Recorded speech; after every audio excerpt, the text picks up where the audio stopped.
स्तुति हो पिता, स्तुति हो पिता. Thank you, Lord. Worship you, Father. Worship you, Jesus. धन्यवाद, धन्यवाद. Thank you, Lord. Thank you, Lord. Thank you, Lord. Thank you, Lord. Worship you, Father. Thank you, Jesus. Worship you, Master. Thank you, Father. Thank you, Lord. Thank you, Lord. Thank you, Father. Thank you, Lord. आवाज check किया?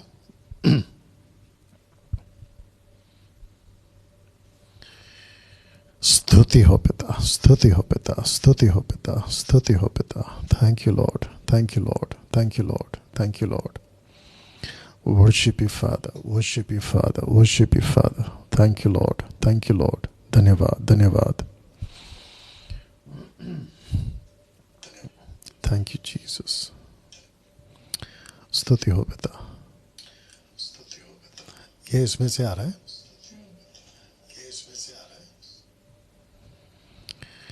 Thank you, Jesus. Worship you, Father. धन्यवाद, धन्यवाद, धन्यवाद, धन्यवाद. Lord, bless you, Lord. Bless you, Lord. Thank you, Father. Thank you, Lord.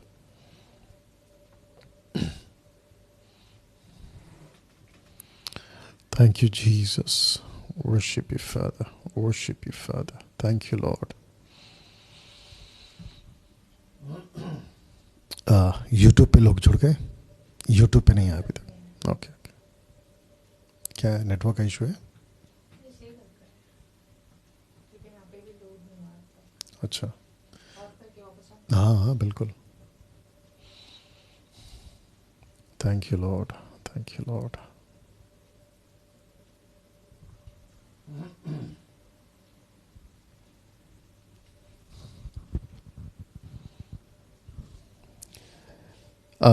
Sister Nita ji, अगर आप देख रही हैं तो हम चाहते हैं कि इसकी लिंक कॉपी करके मसीह मंथन बैठक का जो व्हाट्सएप ग्रुप है उसमें आप डाल दें. और जितने फेसबुक पे जुड़ रहे हैं मैं आपका वेलकम करता हूं. वॉच पार्टी शेयर करना जारी रखें. और यूट्यूब पे अभी हम कनेक्ट हो रहे हैं जी. Thank you Lord. Thank you Lord. Connect हुआ फिर यूट्यूब आ गया. और जितने फेसबुक पे जुड़ रहे हैं मैं चाहता हूं कि आप किस राज्य से, कंट्री से, स्टेट से, सिटी से अगर आप मसीह मंथन के मेंबर हैं तो मैं चाहता हूं कि आप ज़रूर लिखें नीचे MMB मेंबर, ऐसे करके आप डाल सकते हैं, या MMB के सदस्य हिंदी में. और अब्रॉड से, आउट ऑफ इंडिया से अगर आप देख रहे हैं तो मैं चाहता हूं कि आप वो भी लिखें. यूट्यूब स्टार्ट हो गया? ओके. तो नीता जी, अगर आप देख रही हैं तो मैं चाहता हूं कि आप यूट्यूब पे भी लिंक लेके वहां पे डाल सकते हैं. ओके. लेटेस्ट वाला कॉपी करना है आपको. लेटेस्ट वाला मतलब अभी जो हमने कनेक्ट किया है. मुझे बेहद खुशी है कि आज सैटरडे है, शनिवार. आपके बीच एक और हफ्ता परमेश्वर ने दिया है, क्योंकि मुझे संडे को कहीं और होना होता है, यानी कि मुंबई के चर्च में, जिसकी वजह से ऑनलाइन हम सैटरडे चलाते हैं. लेकिन इसका मतलब ये बिल्कुल नहीं है कि हम यहूदीवाद के कोई पैटर्न को फॉलो कर रहे हैं. बिल्कुल नहीं कर रहे हैं. हम यीशु के वचन को फॉलो करते हैं और यीशु के हिसाब से, बाइबल के हिसाब से हर दिन एक समान है. वो चाहे संडे हो और वो चाहे सैटरडे हो या फ्राइडे हो या बाकी कोई भी दिन. कुछ लोगों की मान्यता है, सुपरस्टिशियस पर जो विश्वास करते हैं, अंधभक्ति या अंधविश्वास वाले, वो कहते हैं कि सप्ताह का कुछ दिन अच्छा नहीं होता है. तो मैं आपको बता दूं कि उत्पत्ति की किताब में खासकर अध्याय 1, 2, 3 तक भी अगर आप पढ़ोगे तो परमेश्वर ने जिस जिस दिन को बनाया, अगर हम शुरुआत करते हैं संडे से यहूदी के हिसाब से तो वो दिन अच्छा था. अगर हम मंडे की बात करें जो प्रभु ने बनाया वो भी अच्छा था. ऐसे करते हुए पूरे के पूरे 6 दिन और विश्राम दिन, यानी कि सबात, यहूदियों के हिसाब से, हमारे हिसाब से नहीं, सब अच्छा है। प्रभु ने कहा अच्छा है, अच्छा है, अच्छा है, ठीक है ना। मुझे बेहद खुशी होती है कि आप लोगों के बीच मैं लाइव आ पाता हूं, वचन की सेविकाई आपके बीच में कर पाता हूं, और एक अद्भुत पुस्तक आपके बीच में इस वक्त में रखी गई है, जिसकी स्टडी आपको जो है आज चैप्टर 1 के हिसाब से दी जाएगी, और नेक्स्ट वीक इसको फिर हम कंटिन्यू करेंगे। और कल संडे है, और संडे से भी मैं लाइव इसको रिकॉर्ड करूंगा। तो आपको बताता चलूं कि हम सभी मसीह के राज्य में बढ़ना है, मसीह के राज्य में आगे चलना है, और प्रभु के उस मकसद को इस पृथ्वी पर पूरा करना है। चलिए दोस्तों, बाकी बातें आपके बीच में रखता चला जाऊंगा, लेकिन मैं चाहता हूं कि अभी एक प्रार्थना के साथ आज की जो बातें हैं हम उसको शुरू करें, रखें आपके बीच में, और उसके बाद आज का जो स्टडी है वो आपको दिया जाएगा। आइए प्रार्थना करते हैं।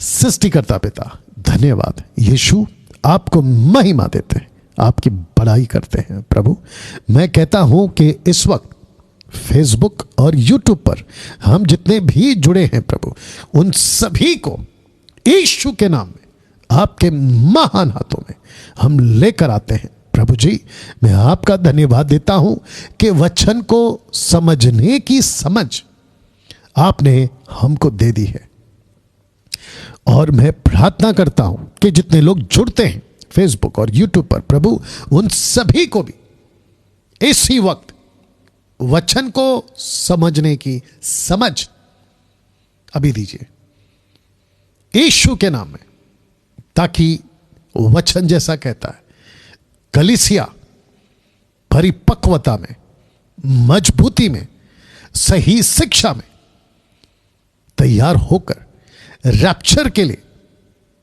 आगमन के लिए तैयारी में पाए जाए। आपको महिमा देते हुए ये प्रार्थना यीशु के नाम से, आमीन। जी दोस्तों, एक अच्छी ताली बजाकर हम परमेश्वर को धन्यवाद देंगे। जी हाँ, यूट्यूब पे कितने हैं? ओके, तो आप कम से कम 250 के आसपास आप लोग जुड़ चुके हैं, और मुझे इस वक्त में आपके बीच कुछ अनाउंसमेंट रखने हैं, और मैं चाहता हूं कि उस अनाउंसमेंट को आप लोग देखेंगे। ओके, तो सबसे पहले मसीह मंथन बैठक हिंदी ऑनलाइन चर्च, जो कि आज है, ऐसे हर हफ्ते होता है। और आपको ये भी बता दूं कि नेक्स्ट मंथ का फर्स्ट सैटरडे प्रभु भोज होगा, उसके लिए आपको अभी से बता दे रहा हूं। साथ ही साथ दोस्तों, मैं चाहता हूं कि इस स्लाइड को आप देख लें, जिसको हमने कल तक, यानी कि हमने शुरू किया था ट्यूसडे को, Tuesday, Wednesday, Thursday, Friday, that mean day before yesterday तक हमने 4 दिन का प्रोग्राम चलाया, और जिसका नाम हमने क्या रखा है? Christian random debate show. और जिसके लिए हम इंतज़ार कर रहे थे कि वो सभी जिसने मेरे अगेंस्ट में वीडियो बनाई है, मैं उनको एक मौका दूं, यहाँ पे उनको बुलाऊं और उनको कहूं कि आओ बात करो।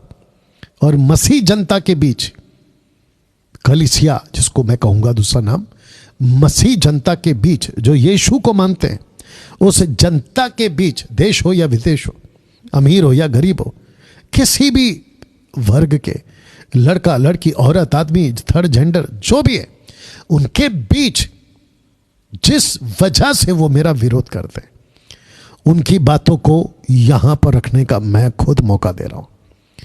उसके बाद उनकी बातों को कि वो क्यों गलत है, किस वजह से गलत है, और क्यों बाइबल उसको सपोर्ट नहीं करती, मैं खुद अपनी तरफ से रखूंगा।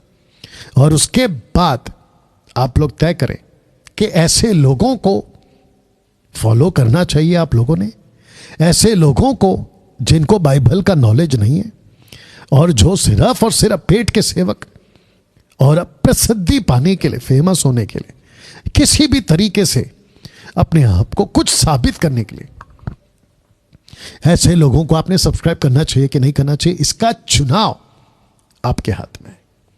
और मैं डंके की चोट पे कहता हूं कि अगर मैं गलत हूं, मुझे अनसब्सक्राइब कर लेना, मुझे अनफॉलो कर लेना अगर मैं गलत हूं। ऐसा क्यों कर रहे हैं डैनियल भाई आप? उसकी वजह यह है कि दूसरा तिमोती 3 अध्याय वचन 13, 2 तिमोथियुस चैप्टर 3 वर्स 13, जहां लिखा है कि धोखा खाते, धोखा देते ये लोग बिगड़ रहे हैं। मसीह की देह में कभी किसी प्रकार का कोई दिक्कत आएगी नहीं, ऐसा कभी यीशु ने वादा नहीं किया। समस्या आएगी, विरोध होगा, फाड़ने वाले भेड़िए, वुल्फ यीशु ने कहा है तुम्हारे बीच में आएंगे, लेकिन यीशु कहता है कि सावधान रहना। ऐसे प्रोग्राम से आप लोगों को सावधान करना, आप लोगों को जागरूक करना कि कौन है वो आदमी जो बाइबल पकड़कर, भेड़ का भेष लेकर, भेड़ का कपड़ा पहनकर अंदर से भेड़िया है, गलत सिखा रहा है, यीशु के नाम का गलत फायदा उठा रहा है, प्रार्थना के नाम पे पैसे कमा रहा है, प्रार्थना के नाम पे फेमस हो रहा है, और यीशु का नाम लेकर तेल बेच रहा है, पानी बेच रहा है, यीशु का नाम लेकर परमेश्वर के वचन को बेच रहा है। और आप जैसे जो प्रभु के ऊपर भरोसा करके आप संसार से, पाप से, गंदगी से, बुराई से, ईश्वर रहित ऐसा जीवन जी रहे थे, आप जब अंदर आते हैं तो ये पाखंडी लोग आपको मिलते हैं। इसको तो फिर यही कहेंगे ना, आसमान से गिरे खजूर में अटके। इन लोगों से आपको बचाने का बेड़ा, इन लोगों से आपको बचाने का एक बड़ा जिम्मेदारी अब अभी की तारीख में मैं खुद कहता हूं कि मैंने ली है। आपको याद होगा 2020 में जब वायरस फैल रहा था, लॉकडाउन लग चुका था, सोशल प्लेटफॉर्म पे सबकी कलीसियाएं बंद हो गई थी, कोई नहीं था। उस वक्त आपके बीच में यह आदमी आया था, यानी कि डैनियल राज। आप लोगों को खरी शिक्षाएं दी, उत्पत्ति की किताब, प्रकाशित वाक्य की किताब, दानियल की किताब, मूसा की सेविकाई, न जाने कम से कम 5000 से भी ज़्यादा वीडियोस सोशल प्लेटफॉर्म पे, यूट्यूब और फेसबुक का मिलाकर, एडिट वीडियो मिलाकर आप लोगों के लिए मुहैया करवाया गया। क्यों? ताकि आप भटकने से बचें, जिसके चलते विरोध बहुत बढ़ा। मेरे विरोध में बहुत वीडियो बनी और मैंने सोचा उस वक्त, ठीक है रुकते हैं, मौका देते हैं, आज नहीं तो कल सुधरेंगे।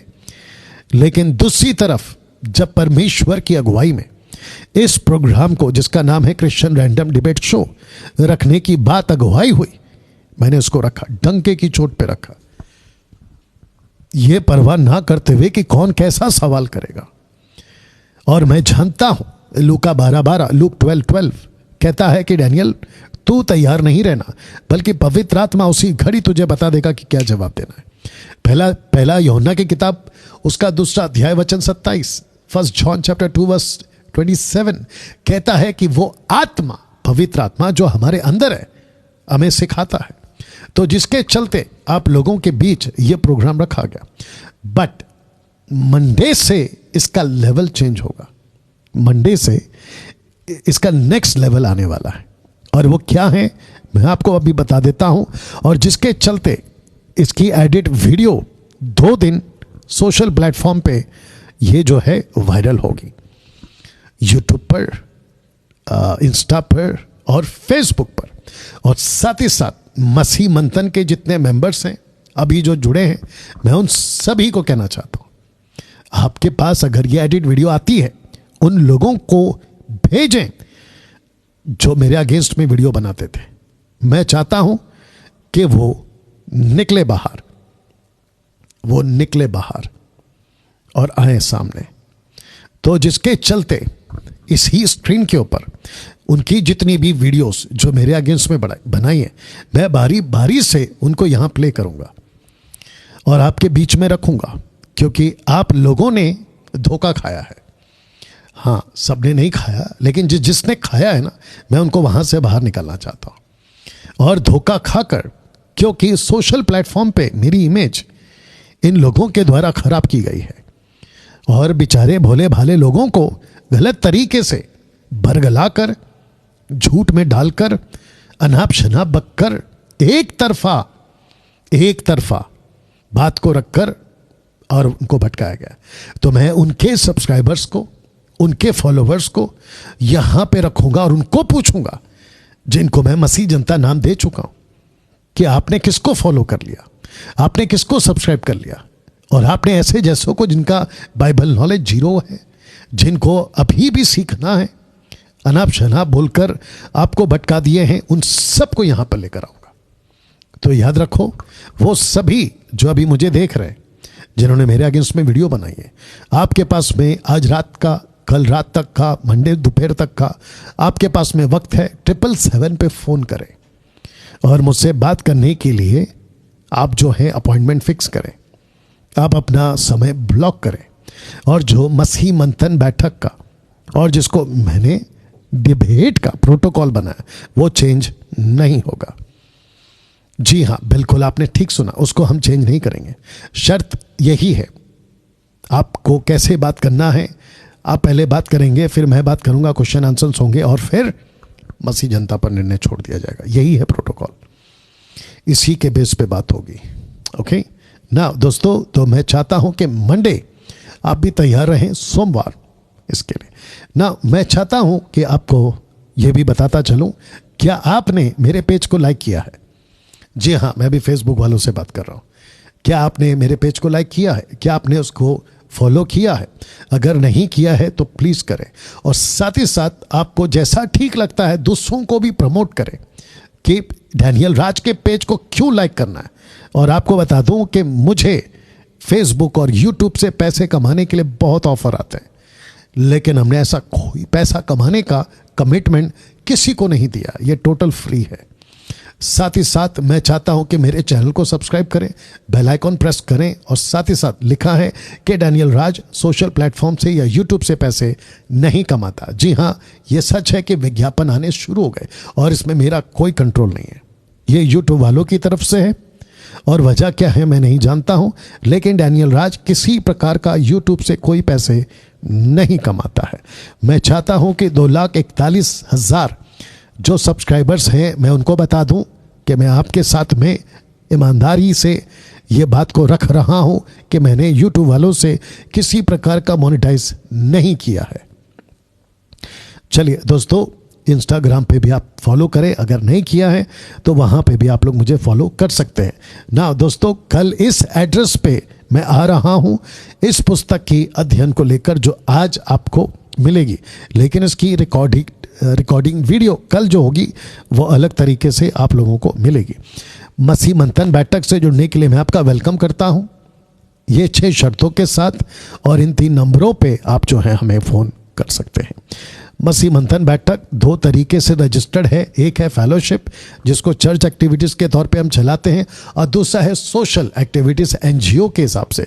तो मसीह मंथन बैठक एनजीओ, मसीह मंथन बैठक चर्च यानी कि फेलोशिप, उसके माध्यम से हमने इसको रजिस्टर्ड किया हुआ है, और हम सभी क्षेत्र में इसको जो है बड़ी ताकत से और बड़े सामर्थ्य तरीके से प्रभु की अगुवाई में हम लेकर चल रहे हैं। स्पिरिचुअल, फिजिकल बोथ हम लेकर चल रहे हैं। तो मैं चाहता हूं कि आप लोग इस बात का ध्यान रखें, और आपका पैसा, आपकी राशि, आपका जो भी कलेक्शन है, मंथली सपोर्ट है, उसको परमेश्वर के कार्य के लिए और परमेश्वर के राज्य के लिए इस्तेमाल करते हुए अभी तक चले हैं और आगे भी चलते रहेंगे। देश से हैं, विदेश से हैं, इस नंबर पे फ़ोन कर कर आप जो हैं अपनी राशि हम तक पहुंचा सकते हैं ना। दोस्तों, बेहद खुशी है कि पुणे के अंदर मसीह मंथन बैठक का चर्च ब्रांच स्टार्ट हो चुका है, जिसको हमने लिखा है कि sound doctrine MMB church branch इन पुणे, और ये चल रहा है YMCA में, आप देख सकते हैं। और जितने पुणे के लोग हैं, मैं चाहता हूं कि जितने पुणे के लोग हैं वो तो आए ही, लेकिन साथ में पुणे के आसपास, महाराष्ट्र के आसपास महीने में एक बार होता है, आप यहां आ सकते हैं, और इसी YMCA में रहने की भी सुविधा है, लेकिन उसका अलग से किराया होता है जो आपको देना होगा अगर आप आकर रहना चाहते हैं एक दिन पहले या उसी दिन सुबह, और दूसरे दिन जाना चाहते हैं मीटिंग के बाद में, तो इसकी भी सुविधा यहाँ पर उपलब्ध है। ठीक है ना, इसकी जानकारी आपको दे रहा था ना। मुझे आपको ये बताने दें कि मसीह मंथन बैठक एक दर्शन के साथ चल रहा है, और वो दर्शन है कि प्रभु के वचन को विश्व के कोने कोने तक पहुंचाया जाए, और जिसके लिए हम जो है लीडरों को तैयार कर रहे हैं। तो जिसके चलते one day MMB seminar 2023 for selected front leaders, तो चुनिंदा लोगों को लेकर हम जो है एक दिन की कॉन्फ्रेंस करने जा रहे हैं 13 अक्टूबर को, और जिसकी जानकारी आपको जो है व्हाट्सएप ग्रुप में मिल जाएगी मीनल शिंदे जो MMB के मैनेजर हैं उनके माध्यम से। और मैं चाहता हूं कि आपको अगर कॉल आता है, आपको अगर जोड़ा जाता है, तो आपको आना बहुत ज़रूरी। याद रखिए, ये सबके लिए नहीं है। जिसको मैसेज आएगा और जिसको फ़ोन आएगा उन्हीं को बुलाया गया है। या ओके दोस्तों, ये आखिरी स्लाइड है और आखिरी अनाउंसमेंट है। यूट्यूब पर कितने लोग हैं अभी? Okay good. जितने यूट्यूब पर हैं, मैं चाहता हूं कि आप लोग बड़ी तादाद में जुड़ते चले जाएं और परमेश्वर की महिमा आप लोग जो हैं करते चले जाएं, ठीक है ना। साथ ही साथ यूट्यूब की जो लिंक है, अगर आप लोग किसी व्हाट्सएप ग्रुप में हैं तो इसको वहां पर पेस्ट कर देंगे। दोस्तों, एक अच्छी चीज़ ये हो रही है MMB की तरफ से, और वो यहाँ है कि MMB का एक प्रार्थना टीम है, और मैं चाहता हूं कि उस टीम पर आप लोग जो है ज़रा तवज्जो दें या ध्यान दें। वो ये है कि हमने एक टीम बनाई है, और जिसकी जिम्मेदारी जो है पास्टर चंदन जी को, सिस्टर रोजी जी को, ये उनका नंबर है। और नीडी और न्यू पीपल के लिए हम जो है प्रार्थना करने जा रहे हैं या कर रहे हैं अभी तक। तो जिसके लिए अगर कोई, क्योंकि हमको कॉल्स आते हैं प्रार्थना कर दो, प्रार्थना कर दो, प्रार्थना कर दो, तब जाकर हमने ये आप लोगों के लिए सुविधा बनाई है। तो भारत के और भारत के बाहर कहीं से भी, पाकिस्तान से, नेपाल से, कहीं से भी अगर आप हमसे जुड़ना चाहते हैं, प्रार्थना करवाना चाहते हैं, याद रखिएगा नए लोगों के लिए, क्योंकि विश्वासी को खुद प्रार्थना करना है, इसको मैं सिखाते आ रहा हूं, ठीक है ना। तो आप इनको कॉल कर सकते हैं। चलिए दोस्तों, आज की स्टडी आपके बीच में शुरू कर रहा हूं। जितने फेसबुक पर हैं, मैं चाहता हूं कि आप लोग इसको वॉच पार्टी करें, शेयर करें और दूसरों तक पहुंचाएं। बहुत उत्साहित हूं और इसको मैं कल फिर करूंगा, लेकिन आज सोशल प्लेटफॉर्म पे जो हमारे लोग हैं, उन लोगों के लिए एक अच्छी खुराक अभी आ रही है। आप जानते हैं कि ये आदमी जिसका नाम है डैनियल राज, आपके बीच में ट्रांसलेशन को स्टडी करता है, हिस्ट्री को स्टडी करता है, उसके बाद सारी बातों को जांचकर और बिल्कुल कॉन्टेक्स्ट में पुस्तकों का अध्ययन, और साथ ही साथ अगर कोई टॉपिक है या कोई विषय है, उसको भी बारीकी से अध्ययन करने के बाद आपके बीच में यहां पर फ्लैश करता है, यानी कि आपके बीच में रखता है। साथ ही साथ ये भी बता दो, अगर मैं डंके की चोट पे बोलता हूं कि जिसको 18 पता है 17 मत सिखाओ, मैं इसलिए कहता हूं क्योंकि ऐसी तैयारी के साथ आपके बीच में आता हूं। ओके डैनियल भाई, क्या ये घमंड है? जी हां, बिल्कुल घमंड है। किसका? वचन का। मुझे इस पुस्तक का घमंड है, और मुझे घमंड है इस बात का कि परमेश्वर के वचन को मैं समझ पा रहा हूं आत्मा के द्वारा, और जो कुछ मुझे समझ आती है वचन के कॉन्टेक्स्ट के हिसाब से, आत्मा की अगुवाई में, मैं उसको आपके बीच में रखता हूं। और उसी कड़ी में आज ये बातें आपको दी जा रही है। तो मैं चाहता हूं वाईफाई आया? ओके। मैं चाहता हूं आप लोग बिल्कुल तैयारी के साथ उत्साहित होकर इन बातों को आज आप सीखेंगे। एक ऐसी पुस्तक जिसको कहते हैं द बुक ऑफ हिब्रू, जिसका आज पहला अध्याय आपके बीच में होने जा रहा है। दूसरा चैप्टर अगले हफ्ते होगा, तो आज एक ही चैप्टर है। तो मैं चाहता हूं कि आपके बीच में इसकी अध्ययन शुरू करो। Are you ready for this? जी, एक अच्छी ताली बजाकर हम परमेश्वर को धन्यवाद देंगे। जी हां, सभी और जितने जुड़ रहे हैं, फिर से कहना चाहता हूं, अब कहां से देख रहे हैं वो बिल्कुल आप लोग जो हैं लिखेंगे उसको ना। दोस्तों, इसके पहले कि मैं पुस्तक का अध्ययन करवाऊं, लिखा है कि लेकिन पहले कुछ जरूरी बातें आपके बीच में रखना चाहता हूं। इस पुस्तक को लिखा है कि यह पुस्तक लिखी गई थी बिफोर 70 AD, जी हां, आपने बिल्कुल ठीक देखा। आपके स्क्रीन के ऊपर यह पुस्तक लिखी गई थी बिफोर 70 एडी। अब इसका कनेक्शन क्या है मैं आपको बता देता हूं। लिखा है क्योंकि मंदिर 70 एडी में गिराया गया था, यानी कि 70 एडी तक यहूदी, शब्द को पढ़ लो, यहूदी उस मंदिर में जिसको सुलेमान ने बनाया था ऑफरिंग चढ़ाते थे, सैक्रिफाइस करते थे, बलिदान करते थे। आपको बता दूं, यह वही मंदिर है जिसको जब चेलों ने कहा मत्ती 24 में कि देखो कितना सुंदर है, देखो कितना भव्य है, तब यीशु ने कहा था कि इसका एक एक पत्थर तोड़ा जाएगा, इसकी खूबसूरती है, इसकी प्रतिमा तहस नहस की जाएगी। क्योंकि यीशु को पता था। और जब यीशु बात कर रहे थे तब दौर चल रहा था 33 एडी का या 30 एडी का। तो ठीक 40 साल के बाद यह मंदिर रोम की सरकार के द्वारा इसको तहस नहस किया गया था। तो सैक्रिफाइस यीशु के बलिदान के बाद भी इस मंदिर में होते थे। बहुत ध्यान से सुनना होगा। यह आदमी स्टडी कर कर बैठा है, इसलिए आपसे कह रहा है, बहुत ध्यान से सुनना होगा। जितने फेसबुक और यूट्यूब पर है, मैं आप सभी को बता दूं कि सैक्रिफाइस यहां होते थे। आपको एक और चीज बता दूं कि जब यीशु ने कहा उस क्रूस के ऊपर, गुलगता के पहाड़ के ऊपर, इट इज फिनिश, ये पूरा हुआ, उसके बावजूद मंदिर का पर्दा, उस वक्त के जो महायाजक थे, उस वक्त के जो लोग थे, उन्होंने प्रत्यक्ष रूप से आंखों से देखा था कि मंदिर का पर्दा ऊपर से नीचे तक फट रहा था। जैसे ही यीशु ने अपने प्राण को त्यागा, वैसे ही मंदिर का पर्दा ऊपर से नीचे तक फटा। उसके बावजूद सैक्रिफाइसेस चढ़ाए जा रहे थे, एनिमल्स सैक्रिफाइसेस चढ़ाए जा रहे थे, जानवरों के बलिदान किए जा रहे थे, लहू बहाने का कार्य वहां चल रहा था। तो तब जाकर मैंने इसको हाईलाइट इसलिए किया हूं कि सैक्रिफाइसेस 70 एडी तक भी चल रहा था। अब इसकी विशेषता क्या है आगे रखूंगा, लेकिन बहुत लोग कहते हैं कि इस पुस्तक को लिखा किसने है। तो बाइबल के जितने सो कॉल्ड तब भी और अब भी जो स्कॉलर माने जाते हैं, या मसीह की, जिसको हम कहते हैं ना इतिहास की जानकारी रखते हैं, तकरीबन लोगों का मानना है कि इसका लेखक पौलुस होगा।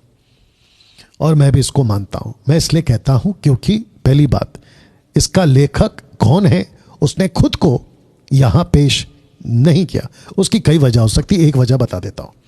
वजह यहां है कि यह पुस्तक जब लिखी जा रही थी वहां यहूदी मौजूद थे, मंदिर अभी तक नहीं गिराया गया था।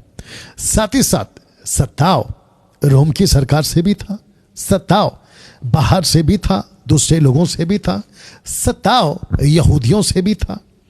पौलुस उसमें से एक आदमी है जो खुद यहूदी होकर उस वक्त की कलीसिया को, जिसको हम कहते ईसा मसीह के शिक्षा को लेकर प्रचार करने वालों को, यह बांध बांध कर उनको मौत की सजा सुनाता था या उनको मौत देता था, यह आपको पता होगा। तो जिसके चलते लेखक ने इस पुस्तक को जिसके लिए लिखा है, वो एक बहुत बड़ा यहूदी जूइश कम्युनिटी को लिखा था उसने। और वो कौन से जूइश थे मैं वो भी रखूंगा, लेकिन अभी से बता देता हूं, मैसियानिक जूइश को लिखा था, जो यीशु को मान चुके थे, यीशु पर विश्वास कर चुके थे कि यीशु ही है जिसकी प्रोफेसी यशाया ने, जिसकी प्रोफेसी ओल्ड टेस्टामेंट मूसा से, जिसकी प्रोफेसी दानियल नबी के द्वारा, जिसकी प्रोफेसी माइनर प्रॉफिट, जितने 12 माइनर प्रॉफिट्स हैं, उन सभी के द्वारा वो मान चुके थे कि ये यीशु है।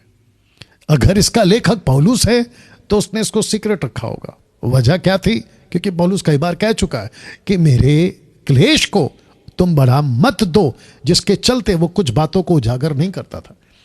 किसी का कहना है, कुछ स्कॉलर्स का कहना है कि इसका लेखक अपोलुस हो सकता है, अपोलुस, और किसी का ऐसा मानना है, बहुत कम संख्या उनकी, बरनबास।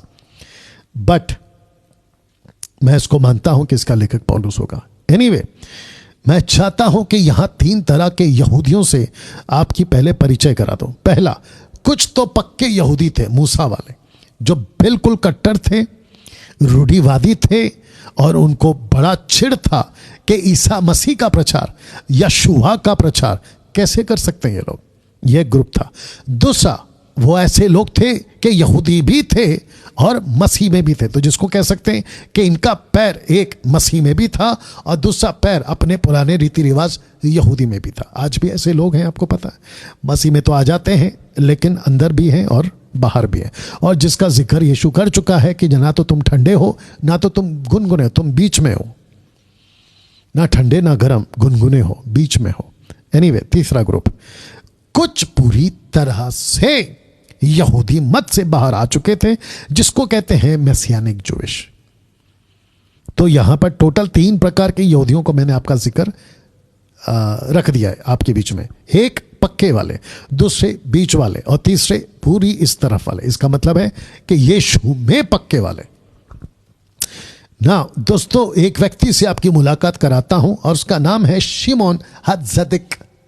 शिमोन हत्ज़दिक, इसने एक पुस्तक लिखी थी जिसकी पुस्तक का नाम है योमा। एक पुस्तक है योमा 39b। मैं चाहता हूं कि ये जो नीचे आप देख सकते हैं यहाँ पे, आप उसको जाकर गूगल में, विकिपीडिया में आप इसको पढ़ सकते हैं। योमा 39b एक राबी था या रबाई था, जिसको हम कह सकते हैं। एक रबाई था जो उस वक्त में यीशु के क्रूसिफिकेशन के बाद, यीशु के क्रूस पे चढ़ाए जाने के बाद, और जब यीशु असेंशन हो चुके थे यानी उठा लिए गए थे, उसके बाद लगातार 40 साल से यह व्यक्ति जिसका नाम है शिमोन हत्ज़दिक, यह उस वक्त का हाई प्रीस्ट था, और इसके सेविकाई के दरमियान मंदिर में कुछ 3 घटना घटी। इसकी आर्टिकल यहां पे रखी है, आप बाद में पॉज करके पढ़ सकते हैं, लेकिन मैं आपके लिए यहां पर पढ़ देना चाहता हूं कि during the last 40 years before the destruction of the temple, the lot मतलब लॉटरी, एक चिट्ठी डाली गई, लॉटरी डाली गई फॉर द लॉर्ड, मतलब ब्रैकेट में आप देख सकते हैं प्रभु के लिए लिखा है कि did not came up in the right hand. कौन? एक बकरा जो हमेशा राइट साइड में आता था यीशु के क्रूसिफिकेशन के पहले। कौन सा बकरा, मैं अभी रखने जा रहा हूं वचन को, लेकिन पहले इसको कंप्लीट कर देता है। लिखा है कि did not came up in the right hand nor did the crimson coloured strap become white. एक कपड़ा होता था, वो भी रखूंगा, वो सफेद नहीं हुआ। यीशु के पहले वो सफेद होता था, मैं आपको रखूंगा तो बता दूंगा। Nor did the western most light shine and the doors of the heck bracket में temple would open by themselves. भारी दरवाजा जिसको कई लोग एक साथ धक्का मारते थे तब खुलता था, लेकिन पहले वो खुद खुल जाता था। लेकिन जब से यीशु क्रूस पे मरा ऐसा कुछ नहीं हुआ। तो ये चित्र देख लीजिएगा, लेवी व्यवस्था उसका 16:8 में लिखा है कि हारून दोनों बकरों पर चिट्ठियां डाले, एक चिट्ठी यहोवा के लिए यानी कि राइट साइड में, और दूसरी अजाज़ेल के लिए होती है जिसको छोड़ दिया जाता था जंगल के अंदर। और ऊपर आप वहां देख सकते हैं कि कपड़ा जब सैक्रिफाइस होता था एनिमल्स का, खास करके इस बकरे का, राइट साइड वाले का, तो जो कपड़ा होता था वो पूरी तरह से लहूलुहान होता था। लेकिन जब वो अति पवित्र स्थान में ले जाते थे उसके लहू को, तो कपड़ा पूरी तरह से सफेद होकर बाहर आता था, कुछ ऐसे। लेकिन यीशु के क्रूस पे चढ़ाए जाने के बाद से 33 AD के बाद से 70 AD तक ना तो बकरा, मैं रख दे रहा हूं, ना तो बकरा राइट साइड में आया, ना सफेद कपड़ा जो लुहान हो जाता था वो वैसा का वैसा ही रह गया, सफेद नहीं हुआ, ना तो लाइट जली जो कि जलती थी अपने आप से, और वो दरवाजा खुलता था अपने आप से, नहीं खुला। अब आप सोच के देखिए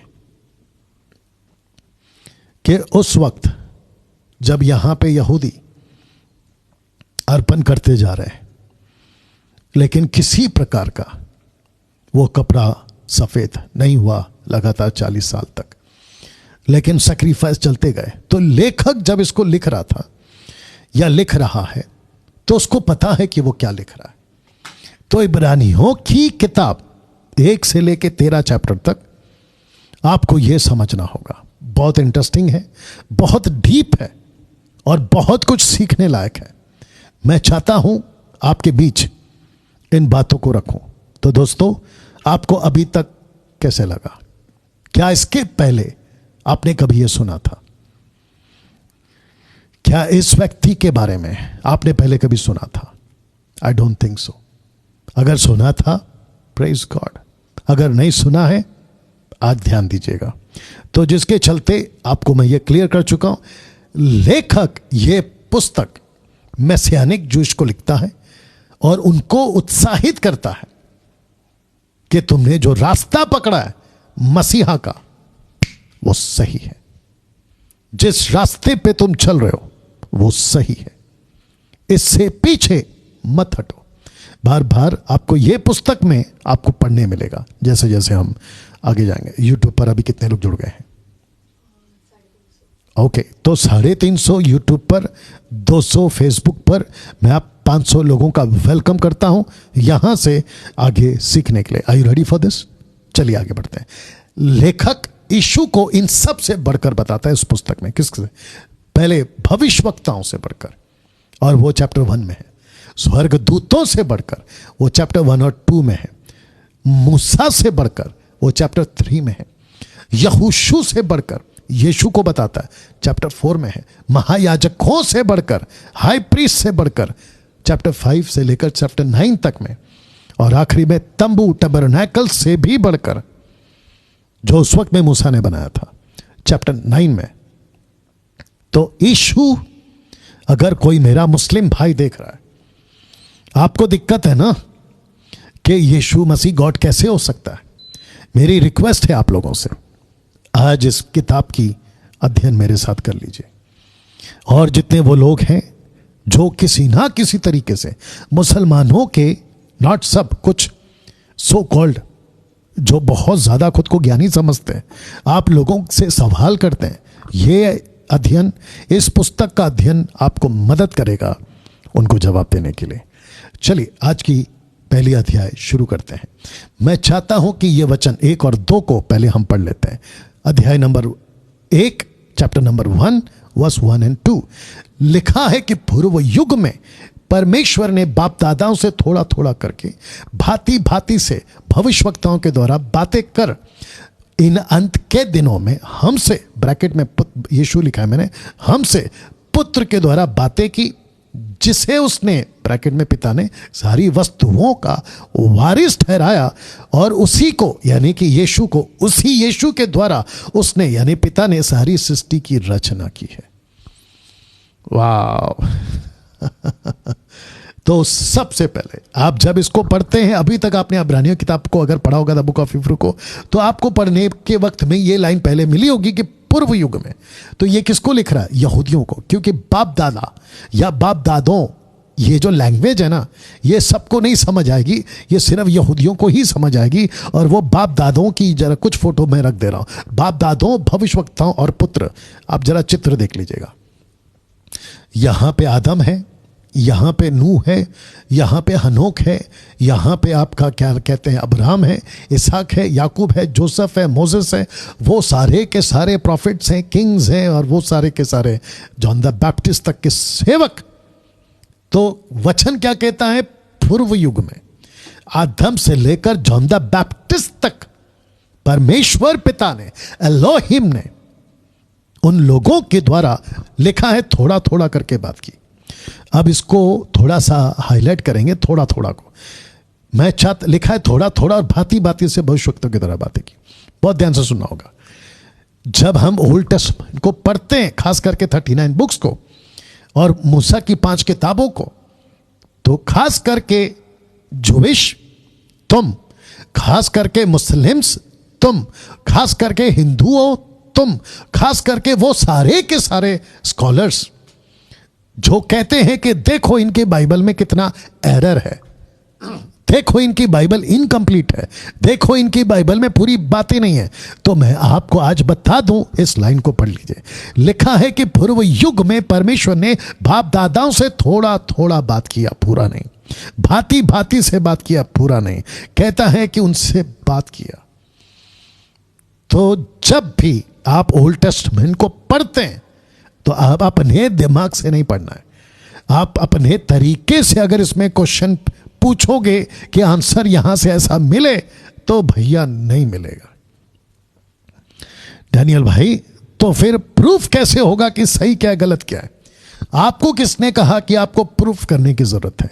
आपको किसने कहा कि जब तक प्रूफ नहीं होगा आप कोई नतीजे पर मत आओ ना नतीजे पे, और मत आओ ना कंक्लूजन पे। आपके बीच में रास्ता रखा गया है, आपको बीच में समझाने के लिए बातें रखी गई हैं। आपका दिमाग जो है ना, कुछ लोगों का, मैं सबकी बात नहीं कर रहा हूं, कुछ लोगों की बात कर रहा हूं, उनको ऐसा लगता होगा कि ये आंसर होना चाहिए, वहां वो आंसर। एग्जाम्पल के तौर पे आदम को पता था, माफ करना, परमेश्वर को पता था आदम फल खाएगा, गलती करेगा, तो परमेश्वर ने वो पेड़ वहां क्यों रखा? तो फिर इसको पढ़ो, लिखा है कि थोड़ा थोड़ा और भांति भांति से बात किया, थोड़ा थोड़ा, कंप्लीट नहीं लिखा है। और क्यों नहीं लिखा है? रोमियो की किताब उसका 9वां अध्याय कहता है, हम होते कौन हैं? हम मट्टी के बर्तन होते कौन हैं? हम मट्टी से बने हुए इंसान होते कौन हैं? उस सृष्टिकर्ता पॉटरर्स जिसको कुम्हार कहते हैं, उससे प्रश्न करने के लिए कि तूने हमको ऐसा क्यों बनाया। हमारी औकात है? हमारी कोई औकात नहीं है उसके सामने ऐसे सवाल करने की। तो जितना लिखा है ना, चुपचाप सुना करो। आपको नहीं सुनना है, just leave, tata bye bye नमस्ते। दूध का दूध, पानी का पानी इस जमीन पे नहीं होगा। दूध का दूध, पानी का पानी परमेश्वर के सिंहासन के सामने होगा। उसने हमसे क्या कहा है? Just believe. उसने हमसे क्या कहा है? बस मानो।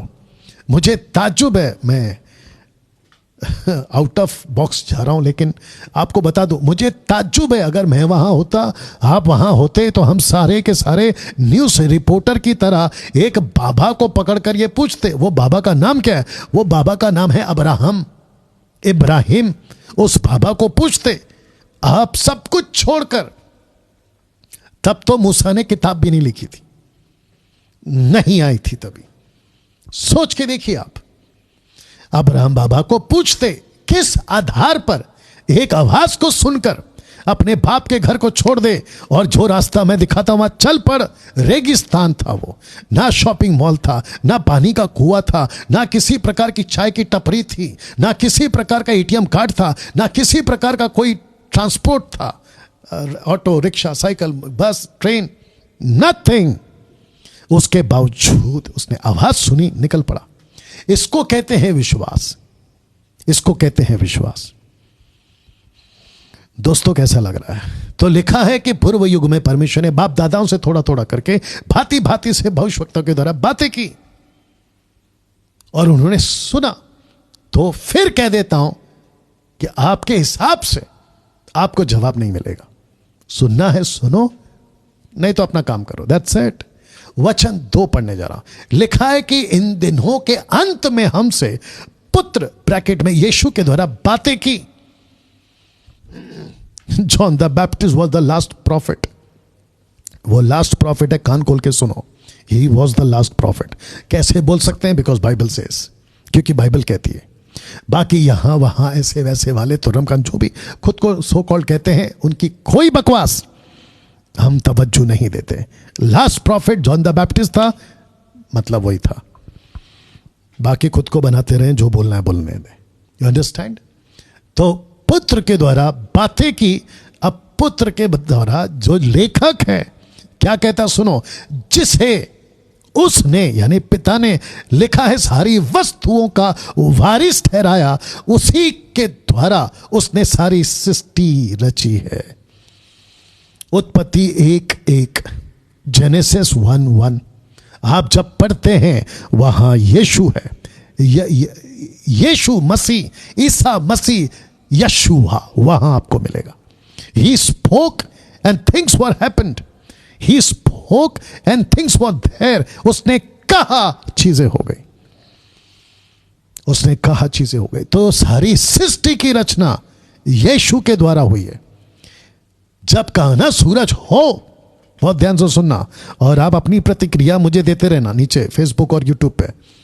जब यीशु ने कहा चांद हो, सूरज हो, तो वो हो गए। जब उसने कहा गैलेक्सी हो, अभी हमारा चंद्रयान पर आपका एक यंत्र भेजा गया है, वहाँ पे क्या है क्या नहीं है, वहाँ पानी है नहीं है, गैस है नहीं है, हवा नहीं है, क्या क्या चीज़ें जांच करने के लिए भेजा गया है। आपको पता है लाखों किलोमीटर का ट्रैवल करने के बाद में वो पृथ्वी के कक्ष से बाहर जाकर वो जब आपका क्या कहते हैं उसको, मिल्की वे या फिर आपका आकाश गंगा जो इतना विशाल है, उसमें सूरज है, चांद है, तारे, उसके चक्कर जब लगा रहा है, सोच के देखिए ऐसा विशाल सोलार सिस्टम आपका, उसको यीशु ने कैसे बनाया? मात्र शब्दों से।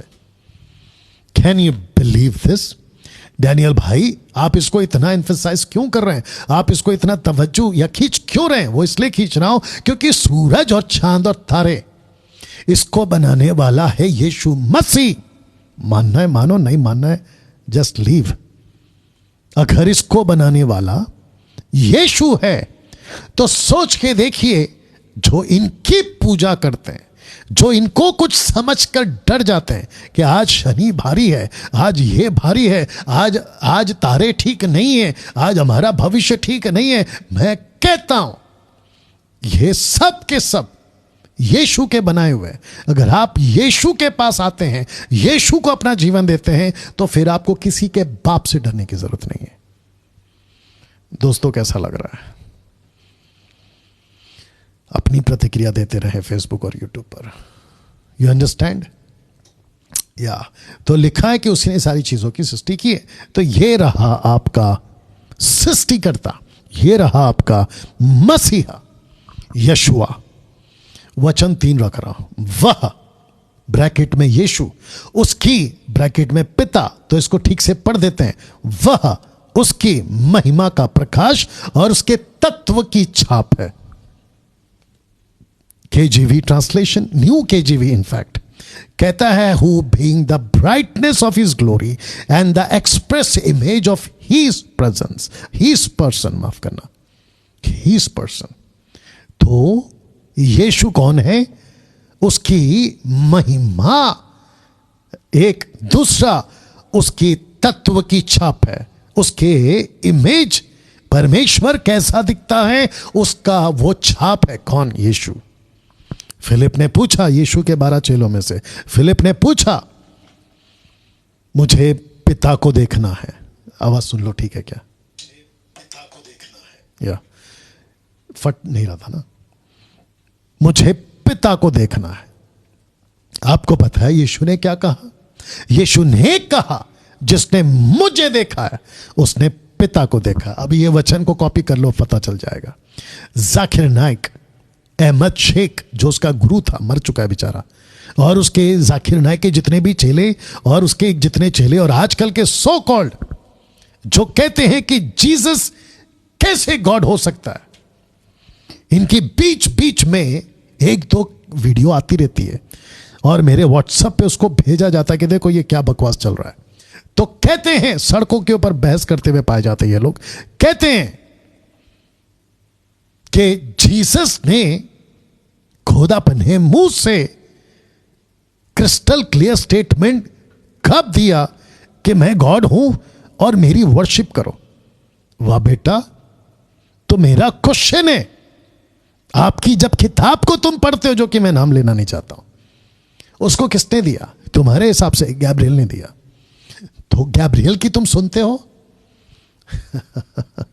तो ये गैब्रियल ही था ना जो मरियम के पास आया और उसने कहा कि तू एक कुंवारी है, तू गर्भवती होगी, तुझे एक बेटा होगा, उसका नाम इमैनुअल होगा। इमैनुअल का मतलब क्या पता है? परमेश्वर हमारे साथ, एलोहिम हमारे साथ। तुम नबियों की किताबों पे भरोसा करते हो? ऑफ कोर्स करते हो। तुम प्रॉफिट की किताबों पे भरोसा करते हो? ऑफ कोर्स करते हो। माइनर और मेजर प्रॉफिट की बातों पर भरोसा करते हो? ऑफ कोर्स करते हो। तुम्हारे खुद की भी किताब में लिखा है कि इंजील को पढ़कर ज्ञानी हो जाओ, इंजील को पढ़कर तुमको रास्ता दिखाई देगा, लिखा है ना? और अगर इसके बहस में कभी उतरूं और अगर इसके डिबेट में कभी उतरूं तो मैं फाड़ दूंगा फिर, क्योंकि यीशु ने डायरेक्ट और इनडायरेक्ट, और यीशु के बारे में डायरेक्ट और इनडायरेक्ट बहुत बार कहा गया है कि वो खुदा है, वो खुदा है। अरबिक लैंग्वेज में आप गॉड को अल्लाह लिखते हैं, या मैं जानता हूं इस बात को। तो इस वचन के मुताबिक यीशु वह उसकी एलोहिम की, खुदा की, द ऑलमाइटी गॉड की महिमा का प्रकाश और उसके तत्व की छाप है। Who being the brightness of glory and the express image of his person। अब इसको पढ़िए, लिखा है कि सब वस्तुओं को अपनी सामर्थ्य के वचन से संभालता है। इसका मतलब है कि पूरी की पूरी दुनिया अगर आज टिकी है तो यीशु के शब्द पे टिकी है, यीशु के शब्द पे टिकी है। अब इसको पढ़िए, वह यानी यीशु पापों को धोकर ऊंचे स्थानों पर महिमा महीन के दाहिने जा बैठा। ओके, तो आप यहां तक जान गए हैं, सीख लिए हैं। मैं चाहता हूं कि अब वचन 4 से लेकर वचन 14 तक आपको एक अलग लेवल पे ले जा रहा हूं, क्योंकि वो ऐसा ही है। तो पहला चित्र देख लीजिएगा, लिखा है अब यहां से यानी कि 1 का 4 से 14 तक में स्वर्गदूत और यीशु का तुलना, कंपैरिजन आपको मिलेगा। और साथ ही साथ लेखक यीशु को स्वर्गदूत से भी ऊंचा क्यों कहता है उसकी वजह, और इसको पढ़िए, यहूदियों के बीच स्वर्गदूतों का एंगल क्यों। जी हां, आपने ठीक पढ़ा, स्वर्गदूतों का और यहूदियों के बीच स्वर्गदूत का एंगल क्यों मैं रखने जा रहा हूं। लिखा है, चित्र देख लीजिएगा और साथ ही साथ जो लिखा है उसको भी पढ़ लीजिएगा कि 90% संदेश स्वर्गदूत लाते थे ओल्ड टेस्टमेंट में, आदम से लेकर जॉन द बैप्टिस्ट तक। ऑफ कोर्स उसके आगे भी स्वर्गदूतों का हलचल देखते पढ़ने हमें मिलता है, संदेश लाते थे स्वर्गदूत। तो यहूदियों के हिसाब से ये रहा, यहूदी इमेज के हिसाब से समझाने के लिए, यहूदी परमेश्वर के बाद, एलोहिम के बाद अगर किसी को सुनते थे, दर्शन पाते थे, रास्ते पे आगे बढ़ते थे और स्वर्गदूत को सुनते थे, तो वो कहते थे कि परमेश्वर के बाद अगर किसी को इंपॉर्टेंस देना है तो वो स्वर्गदूत है, एंजल्स। या वचन 4 पढ़ने जा रहा हूं। अब फिर कहता हूं, जूइश के चश्मे को लगाकर आपको इसको पढ़ना होगा, क्योंकि यहूदियों का यह एंगल था। लिखा है कि स्वर्गदूतों से उतना ही उत्तम ठहरा। अब यीशु की तुलना स्वर्गदूत से इसलिए की जा रही है क्योंकि वहां यहूदी थे। यीशु वो है जिसने फरिश्तों को बनाया है, यीशु वो है जिसने स्वर्गदूतों को पैदा किया है। लेकिन यहां पर तुलना इसलिए करनी पड़ रही है क्योंकि यहूदी स्वर्गदूत को परमेश्वर के बाद ज्यादा तवज्जो देते थे, लेकिन यीशु को, जो उनके लिए मसीहा, भविष्यवक्ता, उनके लिए, जबकि वो खुद परमेश्वर है, वो बात अलग है, वो उसको इतने इंपॉर्टेंस नहीं देते थे। तो लेखक उनको समझा रहा है कि स्वर्गदूत ठीक है, लेकिन जिसकी हम बात कर रहे हैं वो स्वर्गदूत से भी उत्तम है। आइए आगे पढ़ते हैं। जितना उसने उससे बड़े पद का वारिस होकर उत्तम नाम पाया। कैसे? पृथ्वी पर आया, क्रूस पर मरा, मुर्दों में से जी उठा। इसलिए वचन 5, क्योंकि स्वर्गदूतों में से उसने, कब किससे कहा? ओल्ड टेस्टमेंट में, न्यू टेस्टमेंट में, कभी भी, कहीं भी, कब किससे कहा? क्या? कि तू मेरा पुत्र है, आज तू मुझसे उत्पन्न हुआ। जबकि यीशु के बारे में कहता है कि तू मेरा पुत्र है और तू मुझसे उत्पन्न हुआ है। आत्मिक बातें हैं, बायोलॉजिकल बात नहीं कर रहा हूं, आत्मिक बातें कर रहा हूं, स्पिरिचुअल बातें जो आपको समझना जरूरी है। जो नहीं समझता, टाटा बाय बाय नमस्ते। आगे लाइन कहता है, फिर यह मैं उसका पिता हूंगा और वो मेरा पुत्र होगा। ओल्ड टेस्टमेंट में इसकी भरमार है आपके पास। वचन 6, जब पहलौठे को जगत में फेर लाता है तो कहता है कि परमेश्वर के सब स्वर्गदूत उसे ब्रैकेट में यीशु को दंडवत करे। यूहन्ना, माफ करना, प्रकाशित वाक्य की किताब के 19:10 में, रेवलेशन चैप्टर 19 वर्स 10, जानते हो जॉन जो यीशु का डिसाइपल है, स्वर्गदूत के पैर पे जब गिरा तो स्वर्गदूत ने उसको रोका। उसने कहा कि नहीं, मैं तेरी तरह सेवक हूं, मेरा पैर नहीं छूना। और जितने भी ये बाबे समझते, बाबे, खास करके पंजाब के अंदर, ये जो तुम सेवकों के पैर छूते ना, छूना बंद करो, ये गलत है। आदर और आराधना में फर्क है। आदर अलग है, आराधना अलग है।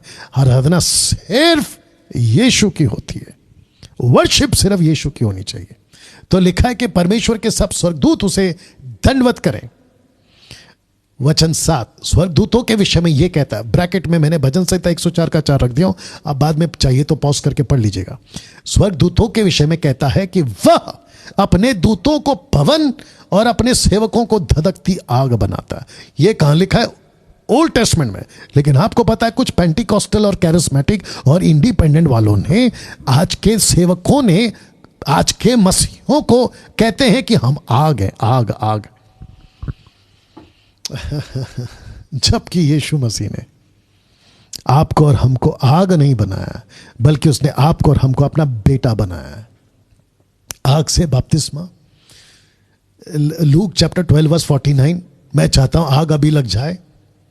जॉन द बैप्टिस्ट कहता है कि वो तुम्हें आग से बपतिस्मा देगा। वो बात कर रहा है नरक की आग की, नॉट दिस आग या पवित्र आत्मा की आग। तुम बहुत गलत सिखाने बैठ गए हो आजकल, जिसको हम मंडे से ठीक करेंगे। तो ये ओल्ड टेस्टमेंट का कॉन्सेप्ट है, इसको उठाकर डॉक्ट्रिन मत बनाया करो। आज बहुत सारे प्रचारकों के मुंह से मैं सुनता हूं, let the fire come, let the fire come, let the fire come. बकवास। आपको बता दूं, बहुत ध्यान से सुनना, अगर सहमत हूं तो अपनी प्रतिक्रिया यूट्यूब और फेसबुक पे दे देना, ठीक है ना। और अगर किसी को नहीं समझ में आ रही है तो डिबेट के लिए मैं वेलकम करता हूं, मंडे से आ जाओ। आपको बता दूं आप और हम, ना तो हमें आग की जरूरत है, आपको और हमको ना तो अभिषेक की जरूरत है, आपको हमको ना तो स्वर्गदूत की जरूरत है, आपको हमको ना किसी प्रॉफिट के हाथ रखवाने की जरूरत है, ना बिशप की, ना अपोस्तल की। हमको किसी के चादर और किसी यहूदी के तुरी फूकने की और किसी प्रकार के इज़राइल के तेल की किसी की जरूरत नहीं है। क्यों? क्योंकि आपके और मेरे अंदर वो परमेश्वर का आत्मा दे दिया गया है जो हमारे साथ रहता है और हमको चलाता है। और पवित्र आत्मा आपके चादर से, तुरी से, तेल से, पानी से, किसी प्रॉफिट के हाथ से और ये सारे चीजों से बढ़कर है। खमा थाली बजाकर प्रभु को धन्यवाद दीजिए। कैसा लग रहा है दोस्तों अभी तक ना? ऐसा कहते कहते लेखक परमेश्वर की, एलोहिम की एक स्टेटमेंट आपके बीच में रखता है। कहता है परंतु पुत्र से कहता है। कहां कहता है वो भी रखूंगा। कहता है पुत्र से कहता है, यानी यीशु से कहता है, हे परमेश्वर, ग्रीक में थियोस, हे परमेश्वर तेरा सिंहासन युगान युग रहेगा। अब इसको पढ़िएगा, थियोस उसका स्ट्रॉन्ग से 2316। जब कभी भी ग्रीक में, न्यू टेस्टमेंट में एलोहिम गॉड, जिसको हम कहते हैं ना ऑलमाइटी गॉड, अगर उसका स्ट्रॉन्ग यूज किया गया ना तो यही यूज किया गया, थियोस 2316। आप जाके चेक करो। तुम कहते हो ना कि जीसस गॉड कैसे हो सकता है, तो लीजिए, गॉड खुद कह रहा है कि जीसस गॉड है। अब हमें किसी की जरूरत है वो छोड़िए। आप कहते हैं बाइबल में कहां लिखा है, बाइबल में कहां लिखा है, ठीक है ना, बाइबल को छोड़िए अभी यहां पर। लेकिन जो परमेश्वर है ना बाइबल का, वो खुद कहता है कि मैं खुद कह रहा हूं कि जीसस गॉड है। अब बताओ, इसको कहते हैं खेल खत्म, इसको कहते हैं चैप्टर क्लोज, इसको कहते हैं डिबेट इज ओवर। लिखा है तेरा राज्य का राजदंड न्याय का राजदंड है। वचन 9, तूने धर्म से प्रेम और अधर्म से बैर रखा है, इस कारण परमेश्वर थियोस, तेरे परमेश्वर ने थियोस से, कैन यू बिलीव दिस, परमेश्वर एलोहिम ने परमेश्वर पुत्र यीशु को थियोस ने थियोस से क्या कहा? देखो, तेरे साथियों, कंपेनियंस से बढ़कर हर्ष रूपी तेल से तुझे अभिषेक किया है। इसका मतलब क्या है कि उस वक्त के जितने प्रॉफिट्स थे, उस वक्त के जितने किंग्स थे, उस वक्त के जितने सो कॉल्ड परमेश्वर के लोग थे जिसको लिखा है तेरे साथियों कंपेनियन से बढ़कर हर्ष रूपी तेल से तेरा अभिषेक किया। तो इसका मतलब है कि यीशु का वो, बहुत ध्यान से सुनना और अपनी पीठ को लेकर खुद को शाबाशी देना, क्योंकि मैं एक ऐसी बात आपके बीच में बोलने जा रहा हूं, बहुत ध्यान से सुनना। राजा दाऊद का जो अभिषेक हुआ था ना, वो तेल से बढ़कर यशायाह, जितने प्रॉफिट हैं, यहां तक कि दानियल और जितने भी प्रॉफिट जो जॉन द बैप्टिस्ट तक थे, उन सब के ऊपर अगर कोई तेल से अभिषेक हुआ है तो यीशु का अभिषेक उससे कहीं बढ़कर तेल से अभिषेक किया गया। वो छोड़ो, जब यीशु का अभिषेक हो रहा था तो उसमें आप थे और आपका अभिषेक हो रहा था, क्योंकि आपकी गिनती, मेरी गिनती यीशु के जनरेशन में आती है, यीशु की जीनोलॉजी में आती है, यीशु के वंशज में आती है या वंशावली में आती है। वाह अब बताओ पंजाब के लोगों, अब बताओ कर्नाटका के लोगों, अब बताओ महाराष्ट्र के लोगों, अब बताओ मुंबई कर के लोगों, अब बताओ अफ्रीका, अमेरिका, यूरोप वालों, तुमको किसका तेल चाहिए?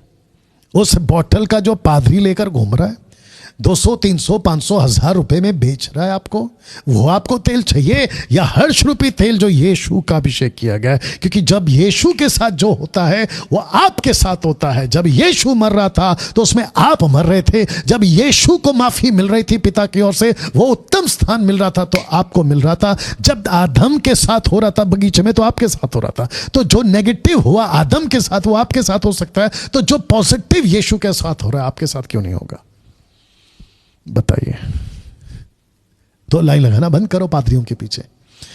डैनियल भाई 3 दिन का महा कन्वेंशन है, वहां पे बड़ा दाढ़ी वाला बाबा आ रहा है। दाढ़ी वाला बाबा समझ गए? हाँ, वो वहां पे आ रहा है, वो अपना हाथ रखेगा, रबा रबा शबा शबा लबा लबा सिकंदरा बांद्रा, आप समझ रहे हैं? ये सब बोलकर हम पर हाथ रखेगा, हम नीचे गिरेंगे। हे मेरे भाई, ये तमाशा ये डैनियल राज 20 साल से देख रहा है, 20 साल से देख रहा है। और किस किस का बड़ा बड़ा हाथ, सफेद कोट वाला, काला कोट वाला, पीला कोट वाला, नीला कोट वाला, ऐसा वाला, वैसा वाला, पैसा वाला, इन सबको ये आदमी देख चुका है। दूसरे शब्दों में इनके बीच में उठ बैठ चुका है। 50 बार गिरते हैं लोग, औरतें गिरती है, बच्चे गिरते हैं, जवान गिरते हैं, सब गिरते हैं, लेकिन स्थिति वही है, कभी यहां गिरते हैं तो कभी वहां गिरते हैं। और ऐसे गिरते हैं तो इनका नाम क्या रखे कि कितना गिरा हुआ है?